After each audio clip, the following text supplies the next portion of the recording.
coisa em relação à aerodinâmica. Primeira coisa, aqui eu trouxe outra imagem real do caça, e aqui a gente consegue ver um pouco do comportamento do fluxo de ar causado por uma arrasto. No caso aqui, o caça está fazendo uma manobra, e aí essa manobra cria um arrasto e ela fica quase no formato da distribuição de sustentação.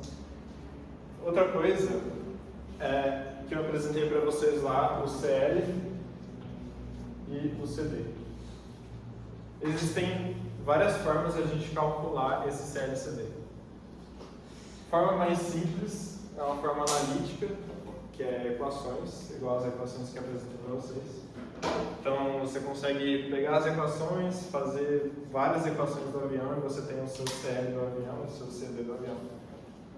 Ou você pode dificultar isso, então eu fiz esse triângulo aqui, de forma de você obter esses coeficientes. Quanto mais para cima, mais difícil, mais custoso, mais tempo vai levar. Só que quanto mais para cima, você consegue resultados mais reais, mais precisos com a realidade. Então aqui tem a parte analítica, que são as equações, tem a parte numérica, e aqui você utiliza alguns softwares. Inclusive, nós temos um software que vocês vão ouvir falar muito bem lá, que é o VLN, não, AVL. Que é o AVL, tem também o Xfoil, quer dizer, XFLL5. E aqui no analítico dá para considerar uma escola do livro. Então, C.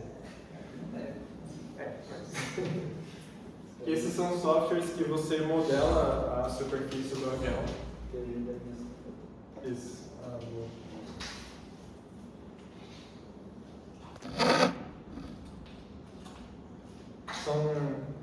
Esses softwares no AVL-XF são softwares que você modela a asa, a cauda do avião, enfim, toda a superfície do avião. E ele faz vários cálculos para ver como o avião vai se comportar durante o voo. Então ele vai trazer para você, tá, com esse perfil, com esse tamanho de asa, etc., você vai ter tal CL, tal CD. Ele é um resultado mais preciso do que você fazer em equações. Porque aqui, de forma numérica, você relaciona um monte de variáveis, então você consegue considerar mais coisas, então o resultado fica mais preciso. Uma outra forma mais difícil é o CFD, que é o Computer Fluid Dynamics. O CFD é fluido dinâmico computacional. Basicamente, existe uma equação na mecânica dos fluidos.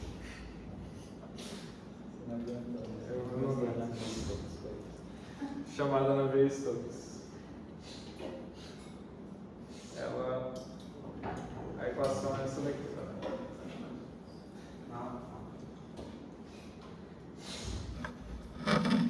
Esse aqui, 1 milhão para quem usou. 1 milhão para quem usou, porque hoje ela é uma equação que não tem solução, ninguém consegue solucionar.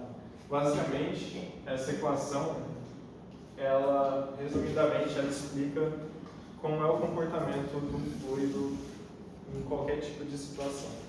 Então, por exemplo, tinha aquele exemplo lá do ar, do fluxo de ar passando ao redor do perfil.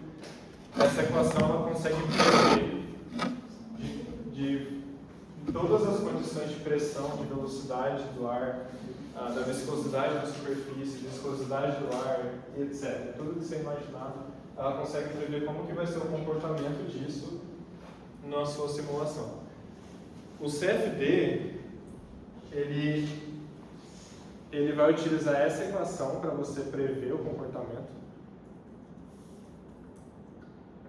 E aí você cria malhas, que são isso daqui, que é a malha do perfil.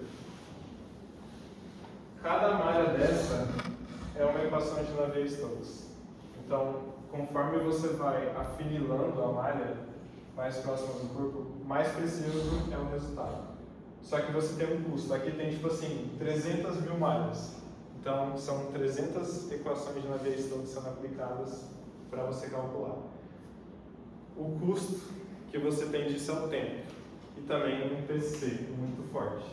Tipo, não adianta você falar assim, eu tenho uma RTX 4090, um processador i9 da última geração, E não vai ser suficiente você conseguir essa simulação muito rápida se essa simulação for muito precisa.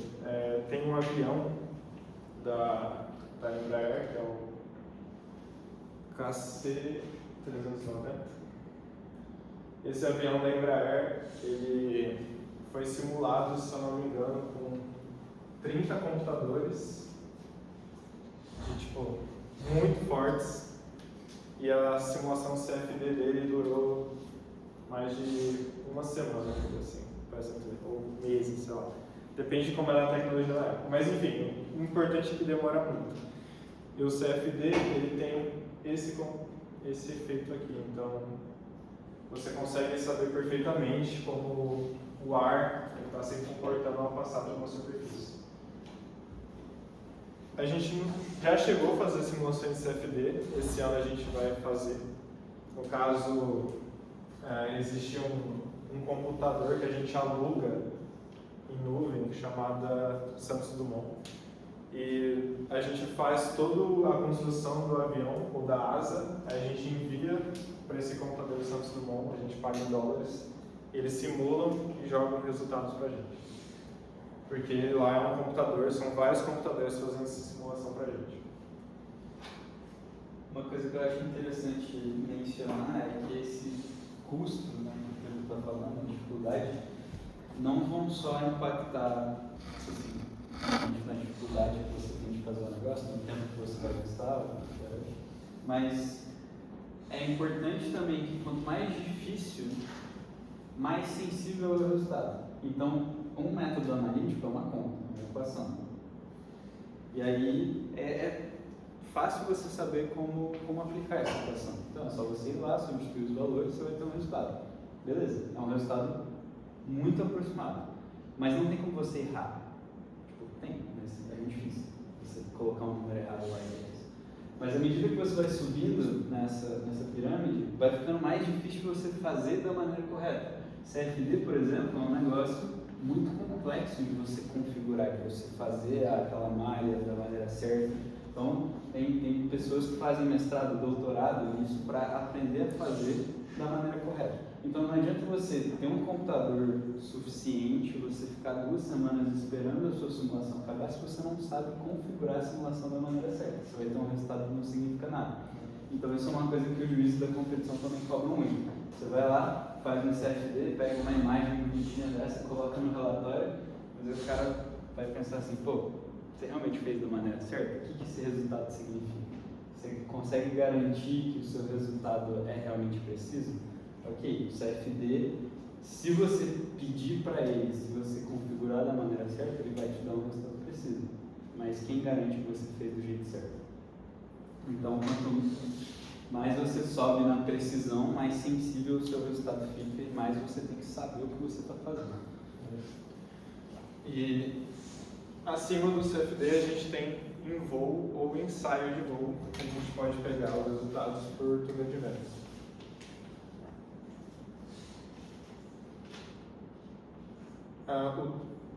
Nossa, sei lá o que. Mas o túnel de ventos, a gente tem um túnel de ventos aqui na universidade. Ele é assim. Tá. O túnel de ventos, ele é um túnel que é muito difícil de construir.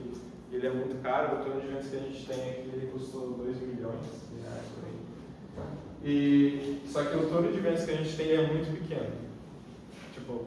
Você não consegue pegar uma asa e colocar dentro do túnel de ventos. O túnel de ventos, se você colocar a sua asa dentro do túnel de ventos e você colocar uma célula de carga, você consegue calibrar essa célula de carga e a célula de carga consegue mostrar qual que está sendo o CL e o CD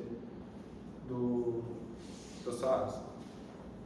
Inclusive, o túnel de ventos de empresas muito grandes, eles estão no tamanho de um galpão. O ITA, eu acho que é o maior túnel de ventos que a gente tem no Brasil, que foi no ITA, se eu não me engano.